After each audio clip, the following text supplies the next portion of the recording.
오빠에게서 전화가 온다. 휴대폰을 확인하자 병원비 청구 알림이 와 있다. 괜찮아. 돈은 언제나 다시 돌아오기 마련이야. 현실로 돌아와. 그녀는 이번 임무를 위해 열심히 돈을 모았다며 오우거에게 돌을 던지기 시작하고 꺼지라고 소리친다. 그때 쾅 폭발이 일어나고 오우거는 그대로 사라진다. 지그가 나타나 마침내 잡았다고 말한다. 고개를 돌린 주인공은 소녀를 발견하고 그녀가 왜 여기에 있는지 의아해한다. 30분 전 2명의 후드를 쓴 자들이 사냥 중이었다. 소리를 듣고 그들은 숲속으로 뛰어든다. 한편 지그는 나무 위에서 쉬면서 마침내 그들을 찾았다고 말한다. 하지만 먼저 강력한 해독제가 필요했다. 바로 그때 몬스터 한 마리가 그에게 몰래 다가온다. 시스템은 그것이 산에서만 나타나는 희귀 몬스터 옐로우 오우거라고 알린다. 지그를 공격하자 그는 높은 공격력을 알아차린다. 싸우지 않는 편이 낫지만 아무리 강해도 맞히지 못하면 소용없다며 몬스터를 베어버린다. 하지만 아직 살아있다. 주인공은 몬스터에게 콤보를 퍼붓는다. 현재로 돌아와 지그는 모든 상태 이상을 치료하는 해독제를 마신다. 믿을 수 없다는 듯 소녀는 그가 정말로 저 오우거를 쓰러뜨렸냐고 묻는다. 지그는 몬스터를 처치한 뒤 얻는 아이콘을 못 봤냐고 물으며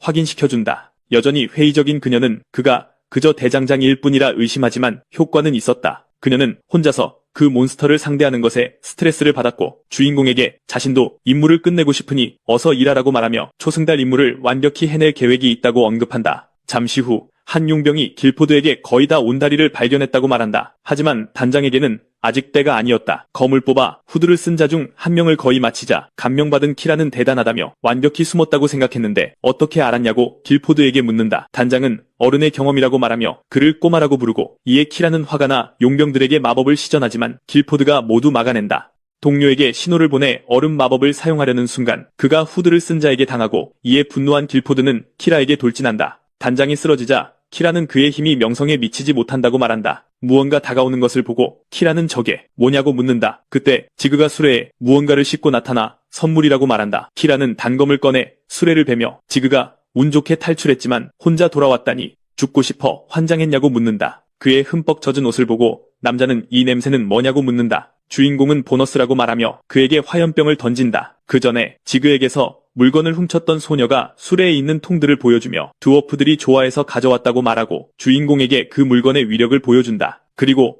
만약 키라에게 이걸 붓고 불을 붙인다면 이길 수도 있다. 그가 랭커일지라도 분명히 쓰러질 거라며 괜찮은 계획 아니냐고 묻는다. 하지만 소녀는 다른 암살자들은 어떡하냐고 궁금해한다. 소녀는 키라와 함께 그들을 날려버릴 수 있다고 하지만 모두 모을 방법이 없고 리더를 이기는 것만으로는 충분하지 않다고 말한다. 그래서 소녀는 다른 계획이 있다면 어떻게 해야 하냐고 묻는다. 지그는 그녀에게 조금 생각해보라며 후드를 쓴 자들은 공격하기 전에 숨을 테니 그 장소들을 먼저 공격해야 한다고 말한다. 다시 현재 소녀는 지그가 말한 대로 효과가 있었다고 말한다. 한편 주인공은 후드를 쓴 자들이 쓰러지는 것을 보며 실제로 효과가 있자 흥분한다. 그는 자신의 스킬에 대해 알면 알수록 마음에 들어하며 임무가 끝난 후 더 깊이 파고들어야겠다고 말한다. 그때 불길 속에서 누군가 소년이 어디로 가냐고 묻는다. 주인공에게 돌진하는 키라였다. 공격을 피하며 지그는 키라가 아직 살아있는 것에 충격받고 모든 랭커들은 정말 괴물이라고 말한다. 반면 키라는 이제 정말로 화가 났기 때문에 그가 한 말을 후회하게 만들어줄 준비가 되어 있었다. 한편 길포드는 다리 위에서 쉬면서 폭발에 대해 전혀 몰랐다고 주장하지만 어쨌든 자기가 죽지 않아서 다행이라며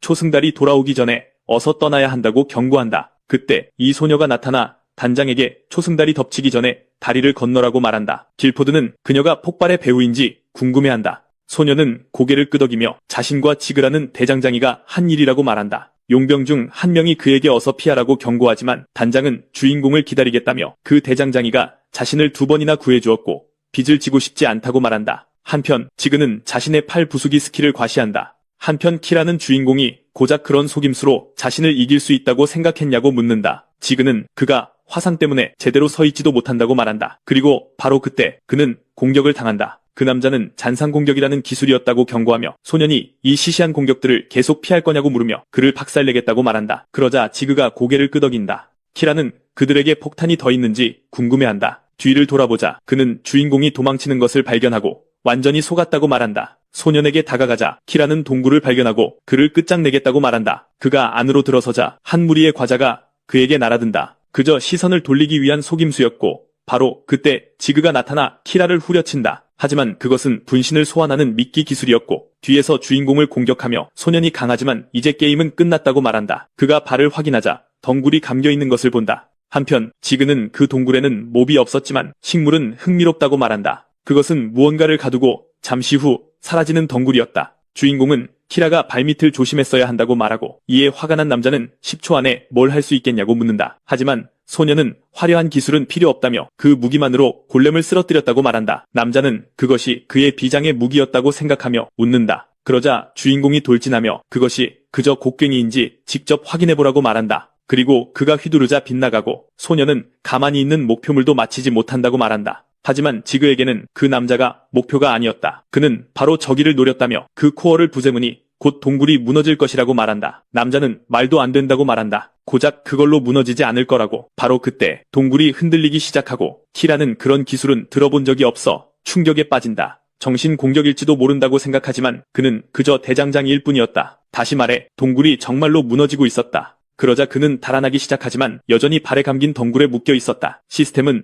모든 암살자들이 전멸하여 임무가 실패했고 페널티가 부여될 것이라고 알린다. 다시 길퍼드 시점. 용병 중 하나가 지그는 죽었을 테니 이만 뜨자고 한다. 하지만 길퍼드는 지그가 그렇게 쉽게 당할 놈이 아니라고 말한다. 산속에서 주인공이 나타나 아직 멀쩡하다고 말한다. 용병들은 그가 큰 부상 없이 돌아오자 충격받는다. 하지만 지그는 그 반지가 없었다면 죽었을 거라며 동굴에 있을 때 그걸 써서 재빨리 빠져나왔다고 한다. 가격 때문에 쓰레기인 줄 알았는데 어쨌든 목숨을 구했다는 것이다. 시아는 불량품인 줄 알았는데 그가 살아남자 놀란다. 지그는 그녀가 말한 그대로였다며 정말 도움이 됐다고 고마워한다. 길퍼드는 그가 키라를 쓰러뜨렸다니 대단하다고 말한다. 지그는 말만 한 길퍼드와 달리 자신은 해냈다며 그를 불편하게 만든다. 그러자 주인공은 북부 방주로 가자고 말한다. 잠시 후 용병들은 거대한 건물을 발견하고 교섭단이 저기 있다고 말한다. 시스템은 임무 성공이라고 알린다. 80명의 모험가 중 28명이 살아남았고 그들은 선물을 받았다. 그러자 성문이 활짝 열린다. 시스템은 지그가 경험치와 명성을 얻었다고 알린다. 레벨업을 해서 이제 C등급 장비를 수리할 수 있게 되었고 바커스 왕에게서 하루에 한 번 어떤 공격이든 막을 수 있는 방패를 얻었다. 많은 사람들이 지그를 주목하며 캐릭터 생성 한 달밖에 안 됐다고 말한다. 그 캐릭터는 바츠라는 이전 플레이어가 운영했으며 첫날부터 엄청난 실력을 보여줬다. 그는 거대한 돌골렘까지 쓰러뜨리고 이제 북부까지 갔다. 그의 팀은 누군가 새로운 이벤트를 터뜨릴 가능성이 크다고 생각하며 술렁였다. 한 남자가 업데이트를 왜 미루냐고 따진다. 다른 남자는 이벤트가 판을 뒤흔들 것이고 타이밍이 유저들을 혼란스럽게 할 수 있다고 말한다. 하지만 첫 번째 남자는 이사님이 이게 말이 된다고 생각하는 거냐고 묻는다. 그 엄청난 골렘 모드를 여는데 꼬박 3년이나 걸렸는데 저랩 대장장이가 이벤트를 시작할 거라고 확신하며 그 책임을 질 수 있겠냐고 한다. 그러자 이사님은 망하면 내가 책임지겠다며 늦어서 미안하다고 말한다. 다른 남자는 책임진다는 게 무슨 뜻이냐고 묻는다. 석진은 말 그대로라고 답한다. 업데이트를 연기하는 겁니다. 하지만 그 남자는 대장장이라고요? 라고 되묻는다. 진심으로요? 그러자 이사님은 가능성이 있다며 더 멋진 것들을 추가하고 싶다고 말한다. 끝날 때까지 좀 기다려달라고 부탁한다. 자신의 아이디어를 보여주며 석진은 어떠냐고 묻는다. 그리고 만약 기대를 뛰어넘는다면 자기가 전적으로 책임지겠다고 한다. 다른 남자는 그걸 만드는데 2년은 걸릴 거라고 말한다. 하지만 이사님은 휴가 중에도 대부분 다 해놨다고 말한다. 혼자서 해냈다는 사실에 남자는 충격에 빠진다. 석진은 아르페디아가 대박 날 거라며 흥분한다. 다시 주인공에게로 돌아와서 그는 해커를 잡는 꿈을 꾸며 졸고 있다. 한편 그의 동생은 완전히 질렸다는 표정으로 그를 쳐다본다. 방에서는 부모님이 유한이는 괜찮냐고 걱정하신다. 그러자 동생은 형이 밤새 게임했다고 말한다. 지금은 뻗었다고요. 엄마는 유한이가 공부한다고 해놓고는 화를 낸다. 하지만 아빠는 돌이켜보면 후회뿐이라며 그가 하고 싶은 일을 하는 게 좋다고 말한다. 그러자 엄마는 유한이가 먹고 살지 못하면 어떡하냐고 묻는다. 아빠는 내가 공부 자료를 구해줄 거라고 말한다. 그저 아들이 행복한 걸 보고 싶을 뿐이야. 아들이 힘들어할 때 아무것도 해줄 수 없었기에 그냥 내버려 두는 게 낫다고 생각했다. 한편 주인공은 엿듣고 있었다. 그때 동생이 학원을 빼먹겠다고 하자 엄마는 절대 안 된다며 화를 낸다. 나중에 주인공은 길가에 앉아 부모님의 대화를 떠올리며 부모님도 사소한 일로 스트레스 받으시는데 자신은 괜찮다고 생각한다. 나중에 유한이는 이게 뭐야? 라고 말한다. 학교 급식에서 쥐가 나왔기 때문이다. 주변 모두가 충격에 빠진 가운데 주인공은 퍼가야겠다며 폰을 들어 그 사진을 인터넷에 올린다. 나중에 어떤 녀석이 교실에 쳐들어와 유한이가 있냐고 묻는다. 한편 학생들은 저 녀석이 고등학교 때부터 싸움으로 유명했다고 수군댄다. 그 녀석은 주인공에게 다가가 유한이냐고 물으며 잠을 깨우려고 툭 치지만 주인공은 아직 비몽사몽이었고 그대로 한 대 맞고 만다. 나중에 한 학생이 유한이에게 무슨 일이냐고 묻지만 그는 그냥 넘어졌다고 둘러댄다. 그 학생은 병원에 안 가봐도 되겠냐고 묻는다. 하지만 얼굴이 엉망이 된 채로 유한이는 괜찮다고 말한다. 난 괜찮아. 그 후로 학교는 악몽이 되었다. 그 녀석이 계속 그를 찾아다녔기 때문이다. 그래서 그는 친구들을 멀리하고 완전한 외톨이가 되었다. 매일이 똑같았다. 그 녀석은 너 진짜 이럴 거냐고 묻는다. 하지만 상대는 안 들린다고 대꾸한다. 뭐라고 중얼거리는 거야. 그러자 주인공은 무슨 짓을 한 거냐고 묻는다. 무리들은 무섭다며 비웃는다. 바로 그때 다른 남자가 나타난다. 그는 학생회장 훈일이다. 그를 보자 유한은 그가 모든 면에서 최고였다는 것을 기억해낸다. 케이지는 그 이유를 알려주겠다며 그냥 그가 마음에 들어서 그랬다고 말한다. 현재로 돌아와 지그는 정면으로 붙으라고 말한다. 내 실력으로 널 이겨주겠어. 그때 종이 한 장이 그의 얼굴을 덮치자 그는 앞이 안 보인다고 말한다. 바로 그때 그는 한 남자와 부딪힌다. 그 남자는 부딪혔으면 사과해야 하는 거 아니냐고 말한다. 지그는 죄송하다고 말하다가 눈앞의 남자를 알아보고 완전히 놀란다. 주인공이 말이 없자 그 남자는 그의 멱살을 잡고 귀 먹었냐고 묻는다. 지그는 내가 왜 여기 있냐고 묻는다. 그때 그 남자에게 전화가 오고 그는 운 좋은 줄 알라며 다음엔 조심하라고 말한다. 나중에 누군가 그 남자와 아르페디아에 대해 이야기하며 북부 방주가 막 시작되어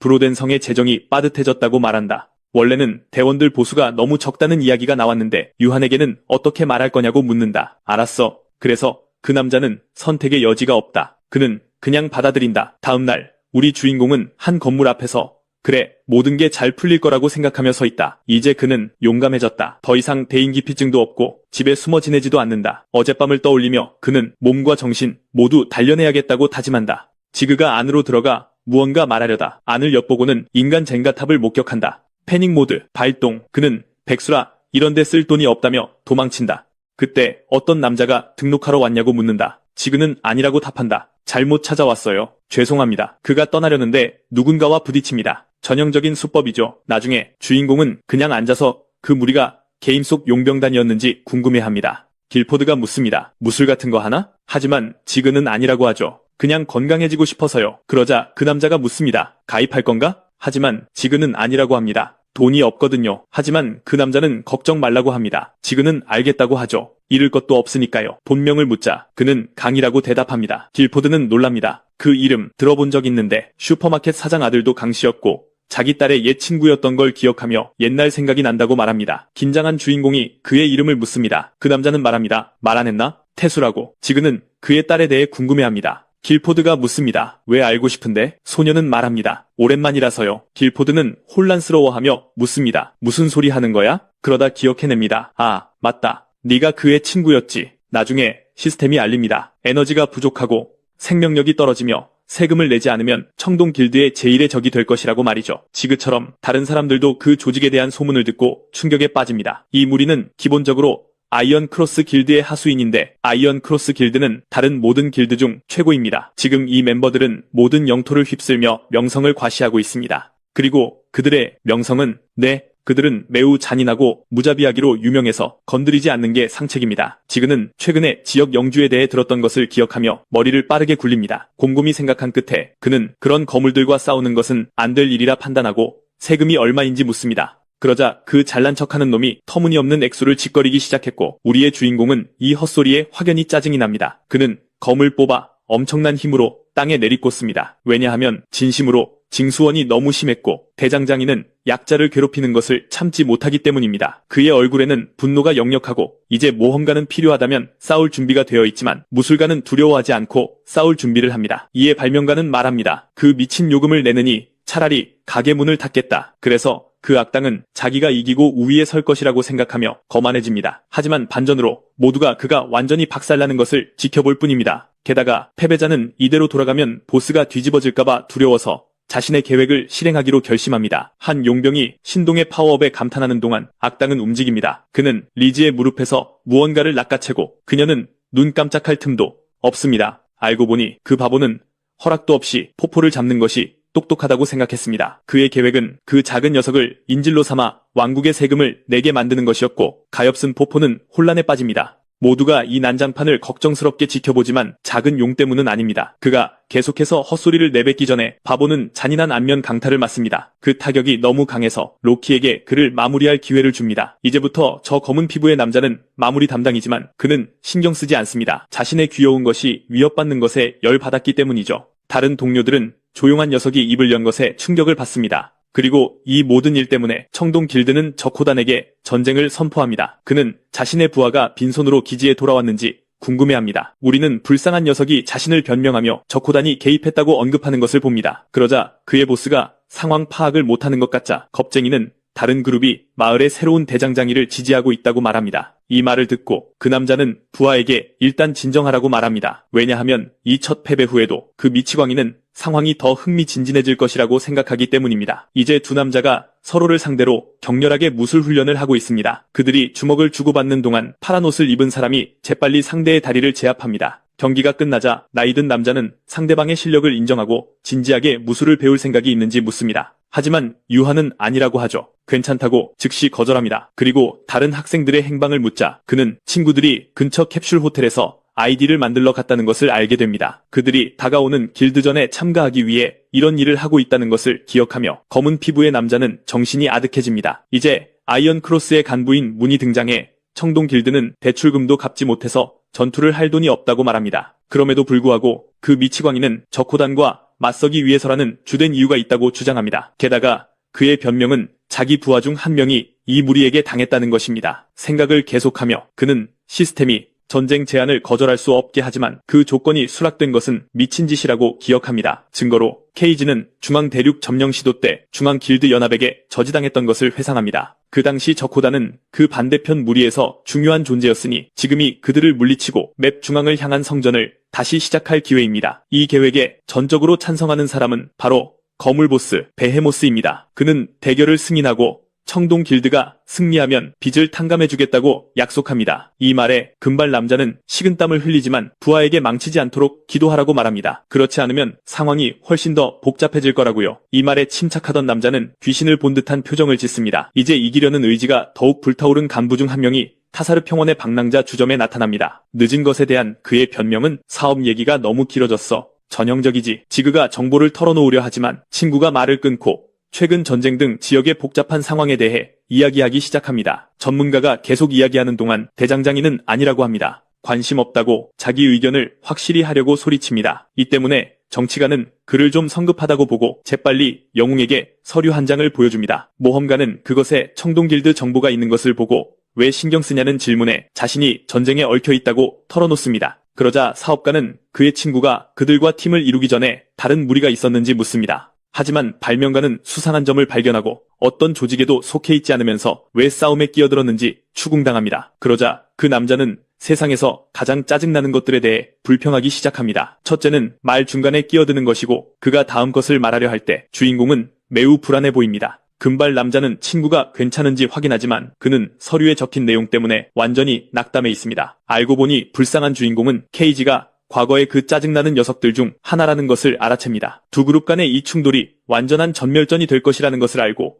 젊은 친구는 패닉에 빠집니다. 그러자 나이든 남자가 그날 로키가 볼크스를 쫓아갔기 때문이라고 설명합니다. 여전히 젊은 친구는 말도 안 된다고 합니다. 다른 길드를 전멸시키는 것은 극단적인 일이지만 그의 스승은 청동 길드가 빚더미에 앉아있으니 아이언 크로스가 그들을 지원할 가능성은 희박하다고 상기시켜줍니다. 이 때문에 저코단이 이길 것처럼 보이지만 전사는 그것이 식은 죽먹기가 아닐 것임을 압니다. 그가 딴 생각을 하는 틈을 타 베테랑이 그를 붙잡고 체육관 시간과 용병 가입에 대해 이야기합니다. 자신이 이미 그들의 팀에 있다는 것을 알게 된 불쌍한 주인공은 완전히 충격에 빠집니다. 이제 지그와 그의 친구는 이 거물들 간의 전쟁이 얼마나 힘든지에 대해 이야기하고 있습니다. 살펴보면 한쪽은 빚더미에 있지만 전멸전에서는 단 한 번의 기회이기 때문에 상황이 뒤집힐 수 있습니다. 저코단을 쓰러뜨릴 절호의 기회라는 말을 듣고 제작자는 분노하고 그는 친구의 스트레스를 보고 분노한 그를 진정시키려 하며 심지어 길드에 정식으로 가입하라고 권유합니다. 하지만 젊은 친구는 아직 때가 아니라는 것을 압니다. 그러자 똑똑한 이가 인정합니다. 이 싸움에 얽히더라도 그들 편에 서면 누구도 피할 수 없으니 주인공 탓은 아니라고 말이죠. 이 말을 듣자 그는 무언가에 대해 불편한 기색을 보입니다. 그러자 그의 친구는 발명가가 그냥 합류해서 어쩔 수 없었다고 말하면 된다고 합니다. 이 모든 일이 있었음에도 스트레스 받는 그는 케이지 생각을 멈출 수 없습니다. 결국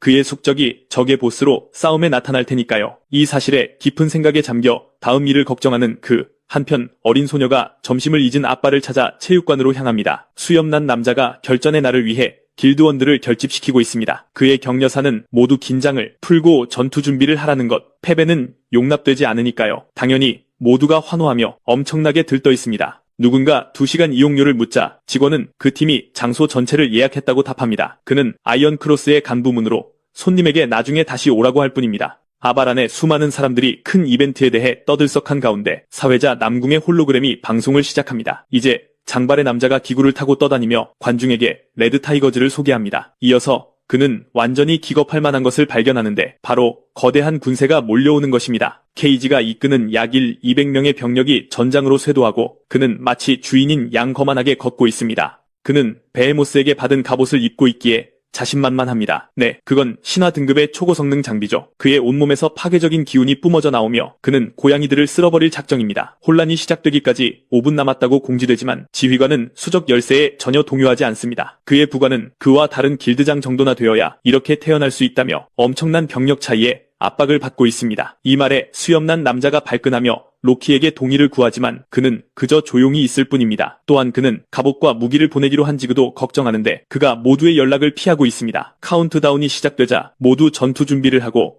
시간이 되자 야만인들이 진군을 시작합니다. 리제스는 무릎에 포포를 앉힌 채 무언가 불확실한 표정으로 이 모든 것을 지켜보고 있습니다. 조금 전 그녀가 그를 찾아갔지만 그의 작업실은 텅 비어 있었기 때문입니다. 그녀가 발견한 것이라곤 사라진 그가 남긴 쪽지뿐이었는데 내용은 그저 미안하다는 것이었습니다. 선수들에게 돈을 걸려는 사람들로 군중이 모여 잔뜩 들떠 있습니다. 그때 한 남자가 레드 타이거즈에 돈을 걸 사람이 있냐고 묻자 모두가 고개를 젓습니다. 위험을 감수하진 않겠다는 거죠. 길드의 최고 상인 중 한 명이 지켜보며 말합니다. 그래, 이건 이미 끝난 싸움이야. 여러 사람들이 동의하며 승산 없는 싸움이라 부르지만 리제스는 그만하라고 말합니다. 그녀는 전쟁을 그렇게 함부로 예측할 수 없다고 생각하는데 그 남자가 묻습니다. 레드 타이거즈에 걸고 싶어? 이 무모한 내기에 아무도 관심이 없자 똑똑한 그녀는 도박은 취미가 아니라고 말합니다. 하지만 바로 그때 그 간부가 나타나 테이블에 100만 골드를 내려놓으며 레드팀의 승리에 겁니다. 모두가 입을 떡 벌리지만 딜러는 이제 물릴 수 없는 상황인데도 태어납니다. 그의 친구가 말합니다. 이봐, 자네 소명을 잃었던 거 기억 안 나나? 하지만 금발은 믿어야 한다며 마법사도 동의하는지 묻습니다. 고개를 끄덕인 후 불안한 그녀는 군중 속에서 작은 용과 함께 자리에 앉습니다. 그녀는 길드가 지면 가게 문을 닫아야 한다며 친구가 돌아오길 간절히 빌며 안절부절 못합니다. 수염 난 남자가 광전사처럼 좌우의 적들을 쓸어버립니다. 그의 부관도 바로 옆에서 맹수처럼 돌격합니다. 아까 그 격투가가 끼어들어 레드 타이거즈의 일원을 노립니다. 거만한 그는 지난번 도움에 대해 상대에게 고맙다고 말합니다. 상대가 입을 열려 하자 격투가는 괜찮다고 말합니다. 현실에서 난 경제학자지. 하지만 여기선 블루던의 미친 개다. 또한 아르페디아의 실력파 격투가이기도 하지. 하지만 그가 뭘 하기도 전에 쾅! 무언가가 그를 덮칩니다. 로키가 또다시 볼크스를 쓰러뜨립니다. 자비란 없지. 모두들 수적 열세에도 불구하고 붉은 고양이들의 엄청난 활약에 감탄합니다. 케이지가 나서면서 문제가 시작됩니다. 그는 푸른 화염의 주먹으로 수많은 적을 쓰러뜨립니다. 그러자 그 야만인은 저 폭발이 라이벌의 솜씨일 거라고 생각합니다. 금발이 모두를 휩쓸기 시작하자 수염난 남자는 말합니다. 좋아, 내 차례군. 그리고 그를 향해 갑니다. 푸른 에너지와 붉은 에너지의 충돌은 장관을 이루며 거대한 폭발을 일으킵니다. 그러자 호랑이 단장이 말합니다. 네가 이렇게 빨랐던가? 장비 좋은데 녀석. 이 말을 듣자 교활한 그는 바르쿠스 지역 전투에서의 마지막 만남을 떠올리며 다음 공격을 준비합니다. 상대가 공격해오자 노련한 그는 상대의 힘에 뭔가 위화감을 느낍니다. 그가 적과 싸우는 동안 그의 길드원들은 궁지에 몰리고 있습니다. 한편 지그는 전쟁을 돕기 위해 파견된 의문의 부대에게 지형을 안내하고 있습니다. 일주일 전 불쌍한 그는 필중에게 당했던 모든 고통을 곱씹고 있었습니다. 그런 그를 게임에서 보는 건 최악이었죠. 유하는 복수할 생각에 완전히 흥분해 있습니다. 그는 더 이상 그냥 당하고만 있던 녀석이 아니니까요. 이제 그는 한판 붙을 준비가 됐습니다. 하지만 복수를 제대로 하려면 감정에 휩쓸리지 않고 냉정해야만 합니다. 그저 뛰어난 기술 몇 가지만으로는 부족합니다. 길드전은 1대1 대결이 아니니 수적 열세를 어떻게 극복할지 방법을 찾아야 합니다. 계획을 짜던 중 딜런에게 지원을 요청할 수 없다는 걸 알지만 그때 기발한 계획이 떠오릅니다. 왠지 모르게 그는 금발 남자의 귀걸이가 궁금해집니다. 다시 전투 장면. 노련한 그는 강한 공격은 갑옷에 막히고 약한 공격은 시간 낭비일 뿐임을 깨닫습니다. 그는 자신이 불리한 상황임을 알고 있습니다. 케이지는 상대의 힘이 전설적이기에 왜 허리케인 길포드라 불리는지 이해합니다. 하지만 모든 것은 그 거친 남자의 계획대로 흘러가고 있습니다. 그는 지휘관을 묶어두고 그 사이 부하들이 적을 처리하게 하는 거죠. 상인은 이 상황을 즐기며 블루던의 승리를 확신하고 친구를 놀릴 준비를 합니다. 그리고 재치 있는 반격은 코수염 난 남자의 어리석음 때문에 그의 길드가 항상 3위에 머문다는 것이죠. 그 노인이 블루팀의 우세에 대해 열변을 토하지만 그의 말은 갑작스러운 굉음에 끊깁니다. 심지어 여성들도 이 예상치 못한 소동에 흔들립니다. 가장 강인한 전사들조차 지진이라고 생각하기 시작합니다. 하지만 아닙니다. 그저 지그가 전장에 멋지게 늦게 나타났을 뿐입니다. 노련한 그는 친구를 보고 놀라며 태평하게 왔다고 말하고 케이지는 그 영웅을 대수롭지 않게 여깁니다. 알고 보니 그 영웅이 레드 타이거즈의 비밀 병기였습니다. 야만인은 다소 회의적이라 블루던의 리더는 부하들에게 저 신참을 처리하라고 지시합니다. 그러자 한 사냥꾼이 온 힘을 다해 덮치려 합니다. 시간을 조금 되감아보면 키예프 영토가 리자드맨에게 점령당했고 그 귀걸이는 그곳의 기념품임을 알게 됩니다. 파충류 왕은 큰 전쟁에서 아직 회복 중이라 대장장이를 도울 수 없어 아쉬워합니다. 그럼에도 불구하고 그는 1000명의 전사만은 내어줄 수 있다고 말합니다. 그리고 바보가 발명가를 공격하기 전에 누군가 뛰어들어 그를 막습니다. 대장장이가 이끄는 수많은 동맹군이 전장에 난입하며 해설자를 놀라게 합니다. 한 번의 칼부림으로 검객은 동료들이 길을 열도록 돕습니다. 리제스는 이 깜짝 등장에 할 말을 잃습니다. 전세가 완전히 뒤바뀌고 있기 때문이죠. 그가 나타나자 어른과 아이 할 것 없이 승리에 대한 기대로 엄청나게 들뜹니다. 밖에서는 훈일이 자신의 계획이 무너지는 것을 보며 너무 화가 난 나머지 유리잔을 깨뜨립니다. 그러고는 술을 너무 많이 마셨다며 둘러대고는 재빨리 밖으로 누군가에게 전화를 겁니다. 알고 보니 그는 베헤모스였고 부하에게 플랜 B를 시작하라고 지시합니다. 해설자를 포함해 지켜보던 모두가 이 사건의 엄청난 반전에 충격을 받습니다. 딜런은 전쟁의 끝은 아무도 예측할 수 없다며 벌써 친구에게 내기 얘기를 꺼내며 놀립니다. 한편 통제불능인 그녀는 늦게 나타나 파충류 부대를 부르는 등 파트너의 행동에 대해 화를 냅니다. 전투가 격화되자 레드 타이거의 부관이 지그가 뭘 하는지 묻습니다. 하지만 지금은 잡담할 때가 아니야. 전투에 집중해. 특히 누군가 베테랑에게 몰래 접근하고 있으니 눈치채지 못한 그가 공격당하기 직전 기사 중 하나가 뛰어들어 그를 구해줍니다. 왜 도왔냐는 질문에 그 괴물은 친구의 친구는 내 친구이기도 하다고 답합니다. 이 한 수의 베테랑은 새로운 전우에게 완전히 감탄하고 맙니다. 이제 양측의 리더들은 계속해서 격돌하고 야만 용사들은 이 말도 안 되는 상황 전개에 대해 금발 녀석을 놀려댑니다. 싸움이 계속되자 그 바보는 지원군에게 아군이 박살나는 것을 지켜봅니다. 그래서 그는 길포드를 최대한 빨리 처치해야 한다고 생각하지만 그가 경계를 늦춘 사이 대장장이가 몰래 다가가 그를 후려칩니다. 눈 깜짝할 사이에 인정사정 없는 공격이 명중합니다. 반전은 그 미친놈이 사실은 적의 갑옷을 수리하고 강화시켜주고 있다는 것이었고 케이지는 이 미친놈은 대체 뭘 하는 거야? 라는 반응입니다. 이것이 모험가가 야만용사에게 움직이라고 말할 절호의 기회를 만들었고 늙은 친구는 불타는 검을 들고 뛰어듭니다. 그럼에도 불구하고 그 금발 녀석은 자기 갑옷이 지켜줄 거라 생각하며 아주 태평하지만 발명가는 아니 친구라고 말합니다. 그렇지 않을 거야. 알고 보니 그 갑옷은 탱크 같아서 그것을 이기는 유일한 방법은 약한 공격을 하거나 마나가 다 떨어질 때까지 기다리는 것이었습니다. 하지만 폭풍의 방패를 피할 꼼수가 있는데 기본적으로 수리 중에 글리치를 일으켜 발동되지 않게 하는 겁니다. 레드 타이거의 대장 공격에서 거대한 에너지 폭발이 나옵니다. 주인공은 이 속임수를 아는데 바치가 예전에 미친용을 쓰러뜨리기 위해 사용했기 때문입니다. 그러니 이 유물은 오래전에 그의 것이었고 이제 천재는 그 불량배에게 유물을 어디서 훔쳤는지 불라고 합니다. 큰 문제는 수염난 남자뿐만 아니라 길드 전체가 갑자기 게임에서 로그아웃하기 시작했다는 겁니다. 이 충격적인 상황에 미치광이조차 워하고 놀랍니다. 충격적인 반전, 그때 베헤모스의 마지막 경고라는 메시지가 나타나고 그 악당은 반격할 준비를 합니다. 알고 보니 크림슨이 그 장소를 빌렸을 때 캡슐 호텔 주인은 자리에 없었고 거기서 일하던 건 주인의 아들이자 아이언 크로스의 간부인 문이었는데 그는 명백히 상사의 명령에 따라 개입한 것이었습니다. 공격을 받자 대장장이는 고통에 몸부림치고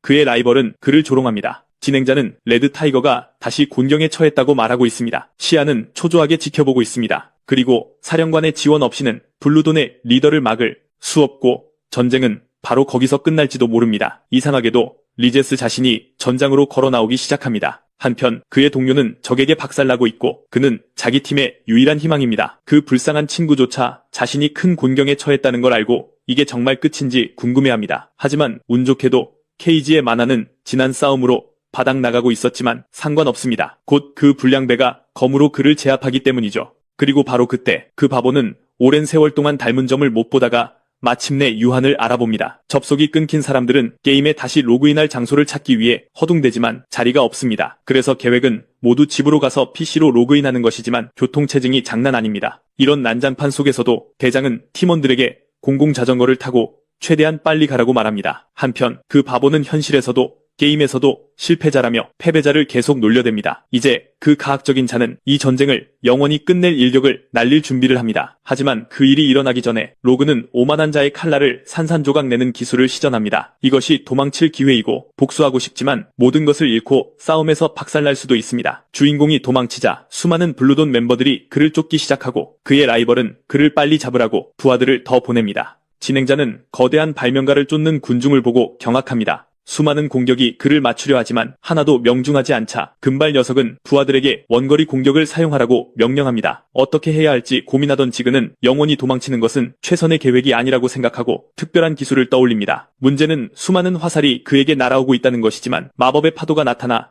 이 매우 위험한 공격들로부터 모험가를 보호합니다. 모두가 이 마법 같은 구출에 놀라며 누가 한 것인지 궁금해합니다. 돌벽에서 3명의 마법사가 나타나 레드 타이거를 지원합니다. 왜 여기 있냐는 질문에 작은 아이는 많은 사람이 싸움 방송을 보고 있으며 돕기 위해 자신들의 퀘스트를 잠시 멈췄다고 말합니다. 이 말에 시아는 친구를 걱정하지만 사실은 그런 난장판에 휘말린 그를 꾸짖고 있습니다. 이 상황에 가장 신이 난 사람은 라이브 방송 진행자로 레드 타이거를 위한 또 다른 구원과 함께 장면 전환을 설명합니다. 결국 길포드가 마침내 서버에 다시 로그인할 때까지 싸움은 다시 뜨거워집니다. 영웅들이 이긴다면 이 모든 게 어떻게 끝날까요? 계획은 그저 그를 안전하게 살아있게 하는 겁니다. 계획은 마법사들이 최대한 시간을 끌어서 그 친구가 도망쳐 분대가 돌아올 때까지 기다리게 하는 것입니다. 부하들이 신비술사들에게 돌격하자마자 오핀이 거대한 에너지 폭발로 시작합니다. 그가 대장이고 악당 하나가 너무 가까이 다가오자 그의 친구가 빠른 녀석에게 거대한 화살을 날립니다. 그녀 또한 게임에서 표적이 되고 다른 마법 사용자는 리자드맨들을 강화하기 시작합니다. 상황이 위태로워지는 것을 본 난폭한 자는 부하들에게 주인공을 잡으라고 명령하지만 궁수가 프로처럼 탈출로를 만들며 계속 그를 지원합니다.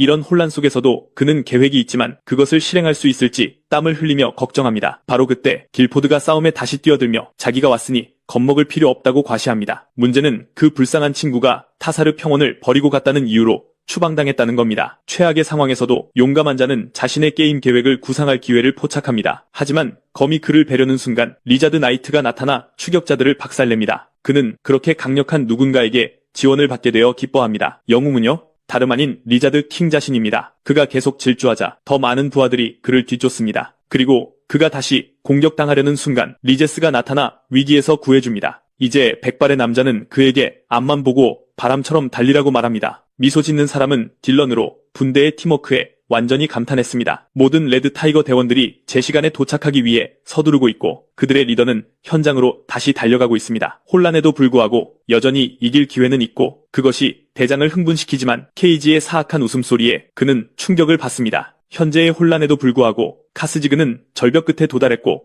더 이상 달릴 곳이 없습니다. 게임이 끝난 것처럼 보이자 그 바보가 너무 일찍 축하를 시작할 때 발명가는 침착함을 유지합니다. 왜냐하면 그 미친 친구는 그냥 곡괭이를 꺼내 들고 망설임 없이 악당들에게 뛰어들기 때문입니다. 그리고 강력한 휘두름으로 그는 땅을 빠르게 조각내기 시작합니다. 그 충격으로 온 땅이 미친 듯이 무너지기 시작합니다. 각 동료는 식은 죽 먹기로 그 지역에서 악당들을 쓸어버립니다. 그들이 강하긴 하지만 수적 열세의 궁수는 약간 지치고 친구가 버티고 있기를 바랍니다. 그때 갑자기 리제스가 나타나 친구들이 곤경에 처했으니 지원을 요청합니다. 이제 적군 전체가 대규모 붕괴로 공황 상태에 빠졌지만 케이지는 라이벌을 도발하기 시작합니다. 그래서 그 난폭한 자는 전에 자신을 그렇게 괴롭혔던 자에게 반격하기 위해 되돌아오지만 초심자는 자신이 함정에 빠졌다는 것을 깨닫고 정신을 팔다가 얼굴에 주먹을 맞습니다. 이 일격에 그는 다시 빠르게 추락하고 주인공이 계속 계획을 세울 절호의 기회입니다. 교활한 자는 거대한 손을 소환하여 자신을 안전한 곳으로 끌어당기고 악당들이 파멸의 구덩이에 빠지는 동안 가운지의 손가락을 날립니다. 그래서 패배자들은 진흙탕에 빠지면서 타사르 평원에서 추방당하게 됩니다. 각 악당은 추락으로 실격 처리되고 천재의 계획 덕분에 그는 절벽을 다시 올라갑니다. 하지만 복수심에 불타는 자는 아직 쓰러지지 않았고 레드 타이거에게 승리를 넘겨주지 않을 겁니다. 그의 만화가 회복되었고 유령손을 소환하여 영웅의 발을 잡을 만큼 증폭되었습니다. 이 상황에서 승리를 거머쥔 듯 보였던 불쌍한 친구는 그를 이기던 자가 포기하지 않아서 다시 떨어지기 시작합니다. 다시 떨어지기 시작하면서 지그는 자신의 상황에 대해 깊이 생각하고 제가 되고 싶지 않다면 정말 움직여야 합니다. 금발 녀석이 더 사나워지자 대장장이는 완전히 망연자실한 표정을 짓습니다. 시야가 뛰어들어 그의 손을 잡을 때까지 모두가 이 아슬아슬한 순간에 시선을 고정합니다. 많은 사람들이 이 인간 사슬에 합류하고 각 친구는 다음 친구가 떨어지지 않도록 돕습니다. 포포까지 힘을 보탭니다. 그리고 모두의 노력으로 단호한 자들은 다시 단단한 땅으로 돌아옵니다. 우리는 군중과 도박꾼들이 이 손에 땀을 쥐게 하는 장면에 몰입하는 것을 보고 운 좋게도 레드 타이거 중에는 생존자가 있지만 블루돈에서는 아무도 없습니다. 다시 말해 이 장대한 대결의 승리는 좋은 편에게 돌아갑니다. 코스염 남자는 이 엄청난 반전에 완전히 정신이 나갔고 딜러는 그저 놀라움을 즐기고 있습니다. 그가 승리를 거머쥐자 그의 친구가 다가와 도움에 대한 공을 인정해달라고 합니다. 알고 보니 아무도 리제스가 어떻게 도왔는지 모르지만 그녀는 자신의 작은 용과 함께 그의 목숨을 완전히 구했다고 주장합니다. 그때 궁수가 다가와 다음에 싸울 계획이면 미리 알려달라고 상기시킵니다. 그녀는 태연해 보이지만 난폭한 자는 왜 그들에게 연락하지 않았는지 그를 추궁하기 시작합니다. 모두가 모이고 질문에도 불구하고 그들은 모두 일어난 일에 대해 흥분합니다. 하지만 파티가 시작되기 전에 누군가 갑자기 산을 오르며 나타납니다. 그건 케이지로 책의 깊은 곳에서 다시 그들을 괴롭히기 위해 돌아왔습니다. 그들은 마지막 상대가 엄청난 실패에서 서서히 일어나는 것을 지켜보고 짜증나는 녀석이 가장 먼저 하는 일은 결판을 내기 위해 옛 라이벌에게 1대1 대결을 신청하는 것입니다. 제작진이 왜 유한을 불렀는지 아무도 이해하지 못했고 그는 그저 침묵을 지킬 뿐이었다. 설상가상으로 그 바보는 그의 실명을 까발리며 옛날에 자기가 데리고 놀던 장난감이었다고 조롱한다. 예전에 그는 저 금발 녀석의 재미를 위해 속수무책으로 당했고 이제 그 녀석은 그때 이를 들먹이며 그를 조롱한다. 그래서 용감한 그는 그 막말을 무시하고 결투를 준비한다. 만약 그 불량배가 지면 자신의 엄청난 갑옷에 대한 비밀을 털어놓는다는 조건으로 말이다. 모두가 대결을 지켜보는 가운데 대장장이는 예전에 그 장비를 사용했던 것을 기억해낸다. 그리고 모든 것에도 불구하고 현실에 자신이 변하는 건 없지만 지금은 그 어떤 것도 중요하지 않다. 생각해보니 그의 임무는 이 모든 소동의 배후에 있는 해커를 찾아 쓰러뜨리는 것이다. 결투가 시작되자 두려움 없는 그는 돌진하고 둘은 맞붙는다. 하지만 시야가 끼어들어 전투 중에 상대방을 가격한다. 이 주먹에 그 바보는 바위에 머리를 3개 부딪힌다. 그가 다치자 궁수는 자기 친구가 예전엔 늘 웃는 아이였는데 이제 그를 망가뜨린 놈을 찾았다고 설명한다. 그 짜증나는 녀석이 반박하려 하자 리제스가 끼어들어온 힘을 다해 그를 때린다. 이곳에서는 누구도 증오를 용납하지 않기 때문이다. 그래서 모두가 그를 벌주기로 하고 파충류는 심지어 그를 해치우겠다는 농담까지 한다. 이 상황에서 모두가 주인공에게 물러서라고 자기들이 그 쓰레기를 처리하겠다고 말한다. 그리고 다른 전사들이 마침내 완전히 늦게서야 나타난다. 그때 거구의 전사는 적 길드장이 학창시절 불량배였다는 것을 알게 된다. 자신의 후배가 괴롭힘을 당했다는 사실을 알자 그는 무기를 뽑을 만큼 분노한다. 그 불쌍한 녀석이 지원을 요청하자 거구의 전사는 최후의 일격을 준비하고 베헤모스가 이 약한 길드를 끝장내라고 명령했다는 메시지가 뜬다. 그리고 집단 구타가 시작된다. 그곳에 모두가 과거의 괴롭힘에 대해 케이그에게 분노를 터뜨린다. 그는 곧 모두에게 쓰러지고 시아는 진정하며 마침내 각 동료들은 승리를 축하한다. 이런 지지를 받자 그는 이 새로운 감정에 완전히 놀라 왜 항상 혼자 플레이했는지 질문받았던 것을 떠올린다. 하지만 이내 동료들과의 좋았던 시간을 떠올리고 자신을 지지해준 이들에게 합류한다. 축하하기 위해 모두가 그를 택갈에 치기 시작한다. 그 전쟁이 오랫동안 커뮤니티에서 회자되었으며 이는 모두 대장장이와 파충류인들의 활약 덕분이라는 것을 알게 된다. 그리고 이 모든 일로 그는 기본적으로 유명인사가 되어 어딜 가나 쫓기는 신세가 되었다. 그러자 진행자가 그를 인터뷰하기 시작하며 온갖 별명을 던진다. 처음에 그 장발의 남자는 주인공이 빈을 달린 동료들을 정신 지배하는 줄로만 안다. 게임 밖에서는 현실의 친구들이 방송을 지켜보고 있고 대장장이는 몬스터와 대화하는 것으로 유명해졌다. 그러자 수줍음 많은 그가 농담을 받아들이지 못하고 빨간 머리를 쫓기 시작한다. 그들은 블루던이 레드 타이거를 방해하기 위해 전력을 차단했던 캡슐 호텔에 도착한다. 모두가 안으로 들어가자 일행은 그곳에 있는 누군가를 보고 충격에 빠진다. 그녀는 그들을 보고 마찬가지로 놀란 한 소녀였다. 알고 보니 그곳에서 아르바이트를 하던 사람은 바로 리제스였다. 게다가 그는 그녀가 좀 달라 보인다고 생각하지만 당연하게도 머리와 옷이 바뀌었기 때문이다. 대화가 시작되기도 전에 동료가 갑자기 더 많은 작업을 요구하자 주인공은 완전히 기겁한다. 그 모든 소동 후에 그녀와 딜런은 팀을 이루어 지그의 무기, 선적을 나누기로 결정한다. 게다가 그녀의 관리 능력과 주인공의 작업 스타일이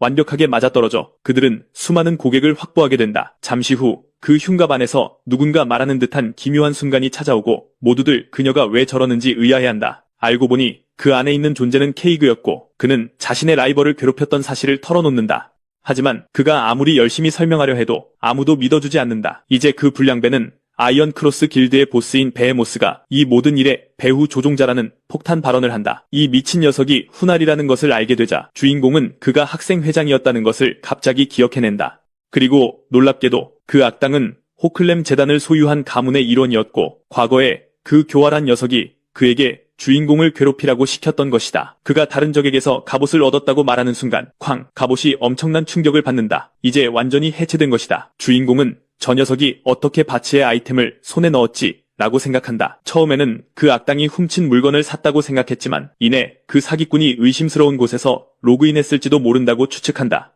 다른 무술 훈련 장면으로 넘어가는데 거구의 스승이 제자를 완전히 압도하지만 제자의 마음은 여전히 그 황당한 사건에 사로잡혀 있다. 모두가 스승으로부터 그를 구하기 위해 달려든다. 게임으로 돌아와서 주인공은 그 녀석이 해커와 관련이 있을지도 모른다고 생각한다. 그것이 아티팩트를 훔치고 버그를 만드는 유일한 방법이기 때문이다. 그가 바보에게 왜 이런 짓을 하냐고 추궁할 때 누군가 그의 대장간에 불쑥 나타난다. 그가 실수인 척 넘기려 해도 방문객은 동요하지 않고 그저 더 가까이 다가온다. 그는 섬뜩한 미소를 지으며 지그 바로 앞에 서고 지그는 할 말을 잃는다. 이 남자는 그가 과거의 초강력 캐릭터라는 것을 알아챈다. 알고 보니 그 전사는 옛 라이벌이 숨어 지내기 위해 대장장이가 되었다는 것을 금방 알아차린다. 그리고 몸을 돌리면서 그는 한때 서버의 최강자였던 남자에게 검을 뽑아든다. 그 무기의 손잡이에는 캐릭터의 이름이 새겨져 있는 것을 볼 수 있다. 그러자 그 광인이 전속력으로 돌진하고 그 공격에 너무 놀라 그는 흉갑을 방패 삼아 들어올린다.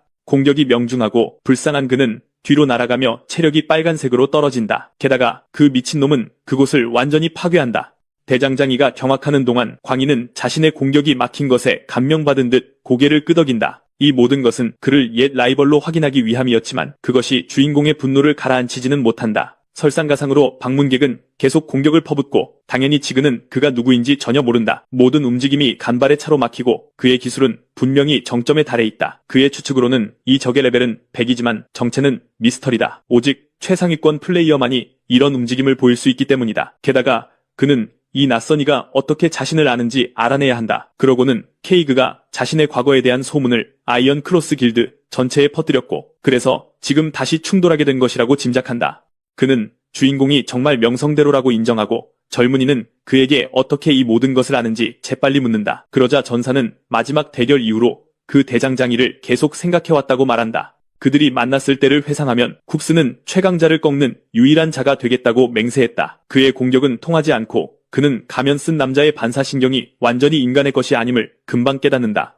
그들이 힘을 끌어올려 충돌하지만 도전자의 도끼는 쉽게 튕겨나간다. 그때 이후로 그는 그들 사이의 힘의 격차를 결코 잊지 못했다. 그래서 그의 임무는 최강자를 꺾고 게임 전체에서 최고의 전사가 되는 것이었다. 이 말을 듣고 주인공은 그가 적 길드와 관련 없다는 것을 깨닫는다. 그는 오늘이야말로 이기겠다며 계속 위협한다. 그의 코드명은 블리츠킹이며 그는 상대를 영원히 쓰러뜨릴 준비가 되어 있지만 그의 라이벌은 자신이 그 유명한 바츠가 아니라고 재빨리 말한다. 하지만 그의 전투욕은 가라앉지 않았고 다른 선택지가 없자 대장장이는 망치를 소환한다. 다시 한번 그들은 충돌할 준비를 하고 불리한 상황임에도 불구하고 영리한 주인공에게는 계획이 있다. 이것이 그의 광란을 다룰 최선의 기회이기 때문에 그는 재빨리 다크 브레이크를 사용한다. 칼날이 산산조각나자 광인은 강력한 무기를 잃고 눈에 띄게 충격을 받는다. 자신의 장비가 망가지는 것을 본 침입자는 엄청난 실패에 낙담하며 다시 한번 패배를 인정하고 자신을 이긴 자의 엄청난 기술을 칭찬한다. 그 모든 대화에도 불구하고 그 천재가 하는 어떤 것도 그가 옛 숙적이 아니라고 납득시키지 못한다. 이제 그 광인은 일어나 떠나려 하며 다음에 마주칠 때 재대결을 약속한다. 추궁당하자 그는 엘프 마을의 알산에게서 이 전설적인 검을 손에 넣었다고 털어놓는다. 처음에 지그는 그가 누구인지 전혀 모르지만 곧 그가 자신과 같은 또 다른 제작자라는 것을 알게 된다. 이 정보는 해커를 추적할 절호의 기회이기에 그를 흥분시킨다. 그는 재빨리 지도를 따라 전문가처럼 마을로 향한다. 갑자기 두 명의 경비병이 창으로 그의 길을 막으며 말했다. 정지, 거기 누구냐? 라이벌이 떠나기 전에 수리공은 부서진 장비를 고쳐주겠다고 제안했다. 어쨌든 그는 그런 전설적인 칼날을 부순 것이 자신에게 책임이 있다고 느낀다. 모든 것에도 불구하고 검사는 교활한 주인공이 그것을 영원히 가질 계획임에도 불구하고 동의한다. 마침내 그 불쌍한 남자는 떠나고 까칠한 주인공은 이 추종자가 분명 마음에 들지 않는다. 엎친 데 덮친 격으로 그는 남겨진 혼돈을 청소해야 하지만 자신의 옛 유물 중 하나를 되찾았기에 여전히 약간 흥분해 있으며 그것을 예전의 영광으로 되돌리겠다고 다짐한다. 하지만 그때 그는 바츠가 언급한 장소와 그 NPC가 자신의 문제와 관련이 있을지도 모른다는 것을 기억하고 직접 확인해보기로 결심한다. 그가 거닐 때 그의 마음은 주변의 독특한 식물들로 향하지만 정말로 그의 눈길을 사로잡는 것은 뾰족한 귀를 가진 이들 사이에 아름다운 여성들이다. 갑자기 도적 하나가 몰래 다가와 뒤에서 그를 붙잡는다. 설상가상으로 화살이 휙 지나가며 그의 발에 거의 박힐 뻔한다. 위험에도 불구하고 영웅은 그것이 어설픈 함정임을 알고 있으며 궁수는 그에게 가만히 있으라고 경고한다. 생각해보니 그는 이것이 블로그에서 그 장소에 들어가는 위험에 대해 경고했던 이유라는 것을 깨닫지만 여전히 상황 파악이 잘 안 된다. 그들은 계속해서 그에게 물러서고 다시 오지 말라고 말하지만 그는 여전히 붙잡힌 채 꼼짝 못한다. 갑자기 또 다른 여자가 닌자처럼 공중제비를 돌며 나타난다. 바로 시아였고 그녀는 그들이 자신을 알고 신뢰하기 때문에 진정하라고 말한다. 그들은 서로 인사를 나누고 동료는 그곳에서 임무 수행 중이라고 털어놓아 그를 매우 기쁘게 한다. 뜬금없이 강력한 존재가 주의를 끌더니 작은 불덩어리들을 잔뜩 소환합니다. 이들은 대장장이가 좋은 사람인지 증명하러 온 셀러맨더들인데 그중 한 마리가 그의 얼굴에 바짝 다가섭니다. 모두 그의 얼굴과 머리 위로 기어오르기 시작하는데 이 작은 녀석들은 누가 엘프의 땅에 들어올 수 있는지 가려내는 데 쓰입니다.